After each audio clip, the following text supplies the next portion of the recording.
Hello, this is the Ramblings of an Indisciplined Mind podcast for Saturday, July 16th, 2016. As of this recording, Sierra is still missing. So we went and saw Ghostbusters today. And in actuality, we watched the original Ghostbusters last night. So we had that fresh in our brain. And we went to see new Ghostbusters this morning. And, they did a really good job with it. I enjoyed it probably a lot more than I really thought I probably would have. I like the actresses that played the main four. You definitely had, the four personality types. You had a gal who was playing Egon, or they gave him different names, but it was basically Egon, and only she was just like building stuff to the max, and she was a little nuts. And you had kind of the main character that was, one of the two main characters. Abby was the character's name. That was, I think, basically Dan Aykroyd. And then the character that I would have pegged as being Bill Murray was Bill Murray's character, whereas Bill Murray was all loosey goosey. This was she kind of flipped it on its head. They flipped it on its head, and she's straight laced, and she's going for tenure and all this stuff. And her and Abby had written a book many years ago. By the way, there's going to be some slight spoilers. I'm not going to spoil anything big here, but the story opens and she's trying to get tenure at this university, and she did some ghost stuff with Abby. They actually wrote a book way back, and it had like 2 or 3 copies made, and it's well out of print. But then she finds out that Abby had put it up on Amazon and was selling it on Amazon, so it was back out there in the wild.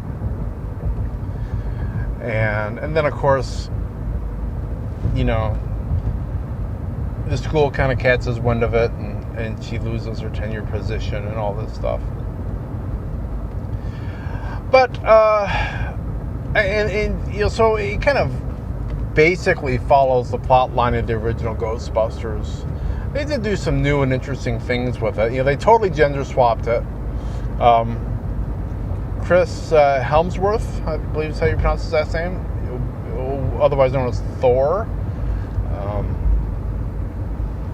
I wasn't quite sure how that role was going to work out, but it was kind of funny because, just envision any movie where you've seen a blonde receptionist just there for eye candy because she can't even really barely manage to answer the phone in an intelligent fashion. That was him. I mean, and he owned it. He did it. He played it to the hilt, and he had all this weird stuff like, apparently they were kind of doing a live-in thing there, and he asked if he could bring, he says, "Can I bring my cat?" And it was like, "Oh, sorry, no, we can't have cats. I'm allergic." I think Abby said she was allergic. He said, "Oh, no, it is a dog." "But you said it was my cat." "Well, the dog's name was my cat." You kind of got stuff like that from him all the way through it. And so he was fun. I mean, he was just, the character is just a total airhead. So it was, he was the beefcake, So the eye candy, he was the beefcake. So that was fun. They had the majority of the cast do cameos. The only one that didn't was Harold Ramis. He's dead, so he couldn't make a personal cameo. Although they did very briefly, and it was just barely enough to focus on. But if you go to see it, pay attention. There's this one spot toward the beginning where they show this golden bust on a somewhere out in a hallway, and that was actually a bust of Harold Ramis. And I thought it probably was, but once again, it was on and off screen really darn fast. Rick Moranis also, apparently he has retired from acting. and he declined to come on. But you had Bill Murray, who he actually had a couple 3-4 minutes of airtime, and you had who else was on there? Well, you had Dan Aykroyd. He did like a little 30-second thing. And you had the gal, I think the actress name is Annie Potts, but the gal that played the receptionist in the original Ghostbusters, she had a little part in there. It was good to see her. She actually kind of did her, what do you want? That she did back there.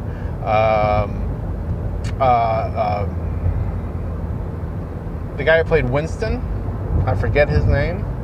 Get the actor's name. He had a part on there, and they weren't playing their original people. They were playing different people, so that was kind of fun. Sigourney was on there. There is an after credit scene. I can't go through here. There is an after credit scene,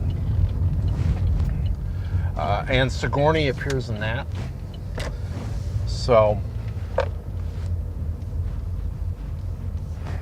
right, how do I get out here?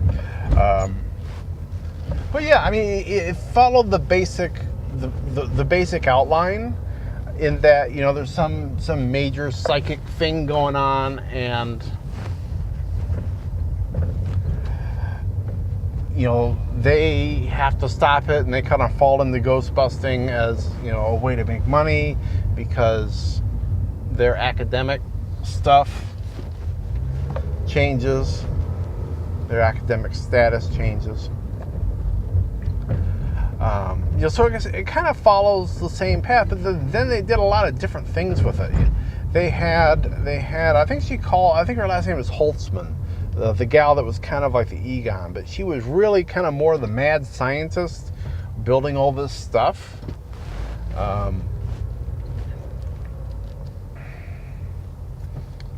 And it was interesting because they actually had her, they had the, oh dear God. I love it. Just go down the frickin' middle, why don't you? People they got these big ass cars and they don't know how to freaking drive. So they had the standard, I forget what you call them, but the thing they wear in their backpack with the wand-like thing. They had that, and it looked pretty much the same. I mean, looks a little rougher, maybe, but it was pretty much the same. And they had a trap that looked a bit different, although it functioned pretty much the same way. But then they also introduced a whole bunch of new stuff. That was like, there was this one thing that you put it on your hand, and then when you punched or made a punching motion, this beam of energy went out, and they had grenades, and they had guns, and they had a bunch of different things there. And they had one thing that was like a little wood chipper kind of thing that was pretty cool. And so they did a lot of different things there. But then of course at the end, all heck's breaking loose, and they're fighting all these ghosts, and there is a big something stomping through the city, So what you would expect from a Ghostbusters movie. They did use a little bit of the original theme song, but they also used some reimaginings of that. That was pretty cool. They used the original logo. It actually had a bigger role in this movie than it really ever had in the other two movies. So that was cool. What else do I want to say about it? I don't know. It really stood up well. They had a lot of elements from both. Some of the elements that were from Ghostbusters 2 is very early on. They have this picture of this woman that supposedly got locked in a basement for most of her life because her family was scared of her. And it was, she had this really, reaching out and getting your soul kind of expression on her face. And I think that was supposed to be evocative of the picture from Ghostbusters 2. They kind of the very first thing of a ghost, they had some ooze bubbling up from the basement floor in that house, and I think that was supposed to be reminiscent of the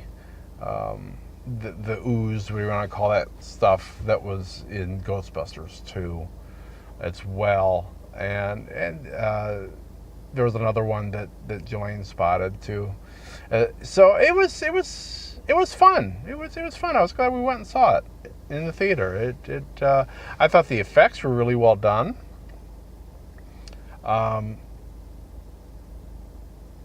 You know, it's as far as plotting and character and whatnot. It's a popcorn movie. You get a little bit, but not a lot. So if you're really looking for mature character development and a solid arc of characters changing from one to the other, you get a little bit of that in this, but you're not going to get a lot. It's mainly meant to be a fun time, and I think it succeeds in that pretty well. I would say it's probably a better. It's been a little while since I've seen Ghostbusters 2, but I'm going to say it's probably a better Ghostbusters movie than Ghostbusters 2 was, because it was a little. I thought a little dicey. It was okay. I mean, but it's definitely not as good as 1, and I'd probably say this was probably better than 2. I'm going to say. As you watch 2 now, make sure and see if I know what I'm talking about. I always know what I'm talking about. Right. Anyway, I guess I'll let that be that for today. I will be back tomorrow, and I'll be talking to you then. So, be seeing you.